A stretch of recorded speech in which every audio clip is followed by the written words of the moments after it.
Imagine une maison pendant une tempête. À l'extérieur, il y a du vent, de la pluie, des éclairs. À l'intérieur, les enfants se sentent en sécurité. Mais seulement si cette maison est solide et stable. Mais que se passe-t-il si la maison elle-même commence à trembler, à craquer sous la pression? Les enfants ressentent immédiatement cette instabilité et commencent à avoir peur. C'est exactement ce qui se passe avec le stress parental. Nos enfants ne comprennent pas toujours ce qui se passe, mais ils ressentent tout, nos inquiétudes, nos frustrations, nos tensions. Et cela peut avoir un impact profond sur leur bien-être émotionnel. Alors, dans cette vidéo, je vais te montrer comment le stress des parents affecte les enfants et surtout comment tu peux protéger ton enfant tout en gérant ton stress. Dans cette vidéo, je vais te parler des effets du stress parental sur l'enfant et comment tu peux y remédier. Mais avant, si c'est la première fois sur ma chaîne, bonjour, je suis Kim d'Educamour et ma mission est de t'accompagner en offrant des stratégies, des outils pour une transformation dans ta relation parent-enfant. Et en parlant de stratégie, je t'invite à t'inscrire à ma formation gratuite de 3 jours, Comment réconcilier les émotions parentales et les crises enfantines. Les détails sous la vidéo. Alors, pourquoi les enfants ressentent notre stress? Les enfants sont comme des éponges émotionnelles. Imagine un lac calme. Quand tu jettes une pierre dans l'eau, elle crée des vagues qui s'étendent jusqu'à l'autre rive. Alors le stress fonctionne de la même manière. Quand tu es stressé, il y a des vagues émotionnelles invisibles qui se propagent dans la maison. Et les enfants les ressentent, même si tu essaies de le cacher. Je le sais. Et contrairement à nous, les enfants n'ont pas encore les outils nécessaires pour comprendre ou gérer ces émotions. Alors, ils les absorbent, parfois même sans s'en rendre compte. Alors, tu te demandes, peut-être, mais comment? Comment mon stress peut-il réellement affecter mon enfant? Alors, voici, je te donne quelques exemples. Premièrement, l'anxiété. Quand un parent est souvent stressé, l'enfant peut commencer à se sentir anxieux, lui aussi, même sans comprendre pourquoi. Deuxième chose, le trouble du comportement, tu vas voir ça.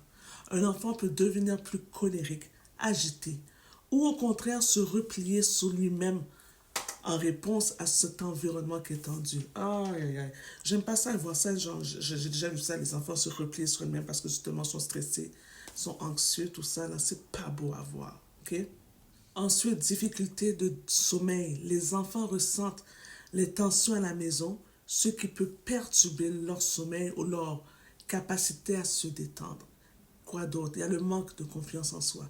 Si un parent stressé critique plus facilement ou est moins disponible émotionnellement, l'enfant peut commencer à douter de sa propre valeur. Vraiment. Et selon une étude, les enfants de parents stressés sont 2 fois plus susceptibles de développer des troubles émotionnels ou comportementaux aussi. J'ai lu l'histoire d'une maman dernièrement aussi qui jonglait entre son travail, sa maison et ses enfants, un peu notre quotidien. Elle se sentait constamment dépassée. Un jour, son fils de 7 ans lui dit hey, « Maman, pourquoi tu es toujours fâchée? Tu es toujours fâchée, toujours. » Elle a été saisie, bouleversée même. Elle pensait cacher son stress, mais son fils l'avait ressenti dans le quotidien. C'est à ce moment-là qu'elle a décidé de changer ses habitudes et elle a vu à quel point cela a transformé l'ambiance aussi de sa maison. Et ça me parle parce que moi aussi, c'est la même chose aussi. Dernièrement aussi, il y a un événement qui est arrivé. J'étais stressée, anxieuse. Puis c'est vrai, on essaie de le cacher, mais... Donc, qu'est-ce que j'ai fait? Mais non, je ne l'ai pas caché, là, je ne l'ai pas caché, tu sais. À un moment donné, je me rappelle, j'ai pris mon enfant, puis il y en avait besoin aussi, qu'on se prend dans les bras, puis qu'on se donne un câlin, tout ça. Puis Jésus dit, maman est fatiguée, maman est fatiguée. Jésus dit ça, puis juste ça, ça m'a fait du bien de relâcher ça.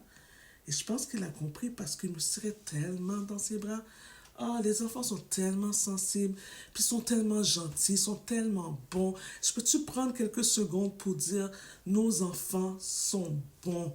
Applaudir nos enfants, sont tellement, sont incroyables. Des fois, les enfants me surprennent tellement. En tout cas, mon enfant et les enfants, plus que je travaille aussi avec des enfants, ça, ils nous surprennent. C'est incroyable. Ils vont venir te dire quelque chose, t'es comme, hey, il a remarqué ça. Oh, il a entendu ça, il a ressenti ça. Les enfants sont bons, sont gentils. On les applaudit, on dit merci pour ces enfants-là. Bon, j'avais besoin de dire ça, j'avais besoin de faire ça. Ok, on continue. Alors, comment gérer ton stress pour protéger ton enfant? Je vais te donner 5 étapes. La première, c'est de reconnaître ton stress. Ok?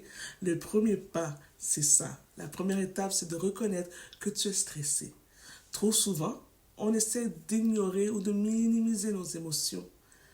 Mais en prenant conscience de ton stress, tu peux commencer à y faire face. Et dis-toi, ok, oui, je suis stressé, mais je vais trouver des solutions, ça va aller. Deuxième chose, crée des moments de décompression pour toi. Tu ne peux pas verser d'une tasse vide. Prends soin de toi, maman, même si ce n'est que quelques minutes par jour. Respire, fais une courte marche, prends une pause, va prier. La prière chasse le stress et l'anxiété. Ça me rappelle de cette chanson-là qui dit... je vais chanter, attends, là, faut que je la chante la chanson. Dis tout à Jésus, dis tout à Jésus, tu ne peux porter seul tes fardeaux.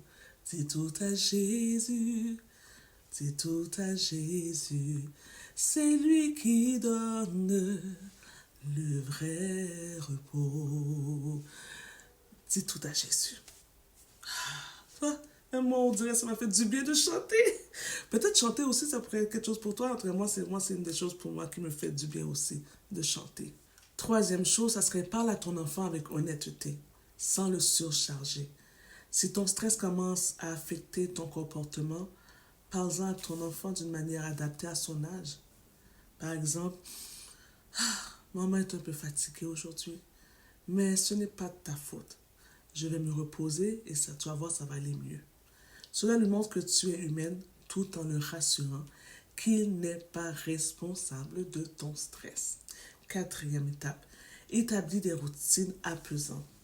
Les routines apportent sécurité et stabilité à ton enfant, même quand toi, tu te sens stressé. Tu sais, par exemple, un câlin avant de dormir, un moment de prière ensemble, tu peux chanter avec lui, peut aider ton enfant à se recentrer, à se sentir aimé, peu importe ce qui se passe dans la maison, qu'est-ce qui se passe avec toi. Et en dernier lieu, ça que cherche des solutions. Cinquièmement, cherche du soutien. Tu n'as pas à tout porter seul, comme je l'ai chanté tantôt. Parle à ton conjoint, parle à un ami, parle à un professionnel si nécessaire, parle à Jésus. Tu ne peux porter seul tes fardeaux. Dis tout à Jésus. Okay? Alors, voilà, ça c'était les 5 étapes pour pouvoir t'aider à te décharger de tes fardeaux, te décharger du stress, de l'anxiété, de tous tes fardeaux en fin de compte. Quand tu prends soin de toi, tu crées un environnement émotionnel stable pour ton enfant. Et cet environnement est essentiel pour son développement. Mm-hmm. Il apprend même à gérer ses propres émotions en te voyant gérer les tiennes avec calme et bienveillance. Oh, wow! Ouh. En réduisant ton stress, tu lui offres plus qu'une maison paisible. Tu lui apprends à naviguer dans la vie avec résilience et sérénité aussi. Alors, souviens-toi, être parent, c'est pas facile, je sais. Et il est normal de se sentir stressé parfois. Mais en prenant soin de toi, tu prends aussi soin de ton enfant. Alors aujourd'hui, fais un petit pas pour alléger ton stress. Respire, demande de l'aide, va prier, parce que ton bien-être est la clé du sien. Alors, dis-moi en commentaire, quelle est ta plus grande source de stress en ce moment? Et qu'est-ce que tu pourrais faire pour y remédier? Je serais ravie de te lire et de te soutenir et surtout de prier pour toi. Je veux vraiment que, c'est pas dans la prière, je veux vraiment que tu te décharges de tes fardeaux, de toutes tes craintes, de tous tes soucis aux pieds de Jésus. La prière, ça fonctionne. Alors, sur ce, je veux encore t'encourager. Tu es une maman incroyable, tu fais de grands efforts et nos enfants aussi font des grands efforts aussi. Waouh, c'est incroyable. Donc, il faut vraiment prendre le temps pour remercier, pour être dans l'action de grâce aussi pour chacun de nos enfants, tout ça. Je t'invite à aller voir, à t'inscrire pour la formation gratuite comment réconcilier nos émotions parentales et les crises enfantines. On va en parler un petit peu plus de ça aussi, du stress et de l'anxiété encore plus profond. Les liens sont en dessous de la vidéo. Sur ce, je te dis, décharge-toi. Décharge-toi de tes fardeaux. Je pense que là, c'est le thème de la vidéo. Waouh! Sois le capitaine de ton petit pirate.